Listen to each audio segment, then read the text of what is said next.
ہار گلے میں پہننے کا ایک زیور ہے جو چاندی یا سونے کا بنایا جاتا ہے۔ پرانے زمانے میں عورتیں یہ زیور بہت شوق سے پہنتی تھی۔ جو عورتیں بہت امیر ہوتی اور اپنے ہار میں ہیرے جواہرات جڑوا لیا کرتی تھی، اور ایسے ہار کو چندن ہار کہا جاتا تھا۔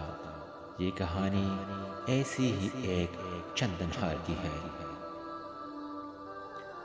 بہت دن ہوئے شہر مکہ میں ایک غریب نوجوان رہتا تھا۔ اس کا نام ابو بکر محمد تھا۔ یہ نوجوان اس قدر غریب تھا کہ کئی وقت کھانے کو روٹی نہ ملتی تھی، لیکن ایماندار اور نیک ایسا تھا کہ اس کی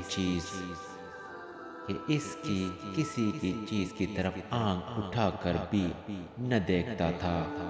ایک دن کا ذکر ہے، ابو بکر محمد بازار میں چلا جا رہا تھا کہ اسے ایک پوٹلی دکھائی دی جو سڑک پر پڑی ہوئی تھی۔ اس نے وہ پوٹلی اٹھائی اور اسے کھول کر دیکھا تو اس کے اندر سے ایک چندن ہار نکلا۔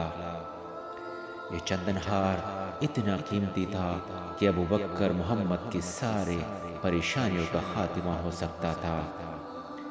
وہ اسے فروخت کر کے امیر آدمی بن سکتا تھا، لیکن اسے اللہ اور رسول صلی اللہ علیہ وآلہ وسلم کا یہ حکم معلوم تھا کہ جو چیز گلی کوچے میں پڑی ہوئی ملے اسے اسی طرح پڑے رہنے دینا چاہیے۔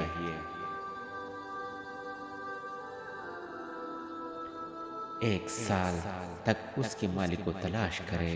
اگر پوری کوشش اور تلاش کے بعد بھی مالک نہ ملے تو اسے اپنے استعمال میں لا سکتا ہے۔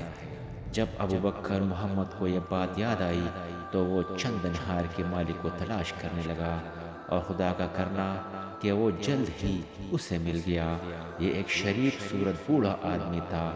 اس نے ساری نشانیاں بتا دی اور اپنا ہار لے لیا۔ ہار حاصل کرنے کے بعد اس بزرگ نے ابو بکر محمد کو انعام کے طور پر کچھ اشرفیہ دینا چاہیے۔ ابو بکر محمد اس وقت بہت ضرورت مند تھا۔ اس کا دل چاہا کہ اشرفیہ لے لے، لیکن پھر اسے خیال آیا کہ ان اشرفیوں کے مقابلے میں وہ ثواب بہت قیمتی ہے جو اللہ پاک نیک کام کرنے والوں کو دیتا ہے۔ اس نے اشرفیہ لینے سے انکار کر دیا اور بزرگ اسے دعائیں دیتا اور چلا گیا۔ یہ واقعہ گزرے کافی دن ہو چکے تھے اور ابو بکر محمد اسی طرح محتاج اور کنگال تھا۔ آخر اس نے فیصلہ کیا کہ کسی اور ملک میں جا کر روزگار حاصل کرنے کی کوشش کرے۔ ایک دن وہ کشتی میں سوار ہو کر روانہ ہو گیا۔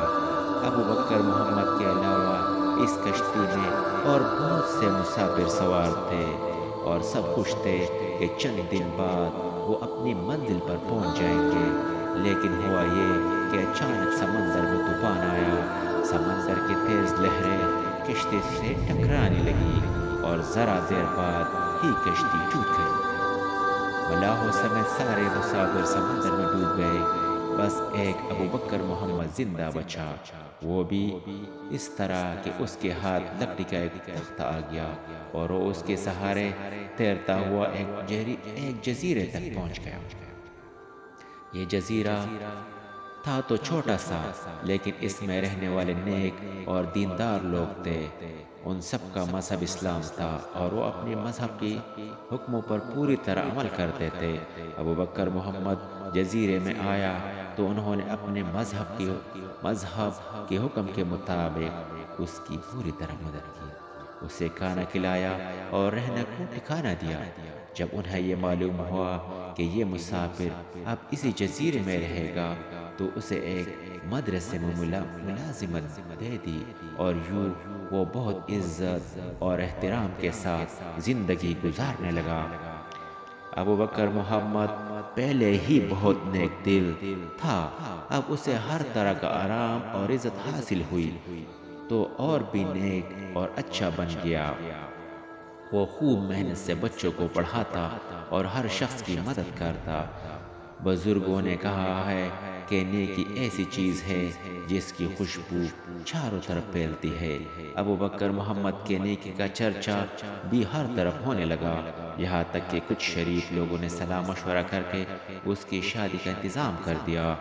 وہ لوگ اس کے پاس آئے اور اس سے کہا، ہمارے جزیرے میں ایک بہت شریف شخص رہتا تھا، کچھ ہی دن پہلے اس کا انتقال ہوا ہے اور اب اس کی اکلوتی بیٹی جو بہت خوبصورت اور سلیقہ مند ہے اکیلی رہ گئی ہے۔ اگر آپ پسند کریں تو اس کے ساتھ آپ کا نکاح کر دیا جائے۔ ابو بکر محمد رضامند ہو گیا اور اس لڑکی سے اس کی شادی ہو گئی۔ شادی کے بعد اس نے اپنی بیوی کو دیکھا تو حیرت سے اس کی آنکھیں کھلی کی کھلی رہ گئی، اس لیے نہیں کہ وہ اس کے اندازے سے بھی زیادہ خوبصورت تھی، بلکہ اس لیے کہ اس نے اپنے گلے میں وہی ہار پہن رکھا تھا جو مکے کے بازار میں اس بوڑھے کو اس نے دیا تھا۔ اس نے بیوی سے ہار کے بارے میں پوچھا تو اس نے بتایا، یہ ہار میری ابا جان نے میرے لیے خریدا تھا۔ اس نے اس کی گم ہو جانے اور پھر مل جانے کا قصہ بھی سنایا اور یہ بھی بتایا کہ جس ایماندار نوجوان نے یہ ہار واپس کیا تھا، میرے والد صاحب اسے ہمیشہ یاد کرتے رہتے تھے۔ یہ بات سن کر ابو بکر محمد کے آنکھوں میں خوشی کے آنسو آ گئے۔ اس نے اپنی بیوی کو بتایا کہ جس نوجوان نے یہ ہار واپس کیا تھا وہ میں ہوں، اور میں اس وجہ سے حیران ہوا تھا کہ یہ ہار ہمارے پاس کس طرح آ گیا۔ اس کی بیوی نے کہا، یہ آپ کی اسی نیکی کا انعام ہے، نہ صرف آپ کو یہ ہار مل گیا بلکہ وہ لڑکی بھی مل گئی جس کے لیے یہ خریدا گیا تھا۔ ابو بکر محمد نے کہا، بے شک یہ خدا کی مہربانی ہے، اس واقعے سے یہ ثابت ہو گیا ہے کہ اللہ پاک اپنے بندوں کی معمولی سی نیکی کا بھی بہت اچھا بدلہ دیتا ہے۔ دونوں میاں بیوی نے سچے دل سے خدا کا شکر ادا کیا اور پھر عزت اور احترام سے زندگی گزارنے لگے۔ کہتے ہیں کہ ابو بکر محمد کی عزت اور دولت روز بروز زیادہ ہوتی گئی، یہاں تک کہ وہ دین کا ایک بہت بڑا عالم مانا گیا۔ ہمارے کتابوں میں جس قاضی ابو بکر محمد بن عبد الباقی انصاری کا نام آتا ہے وہ یہی ابو بکر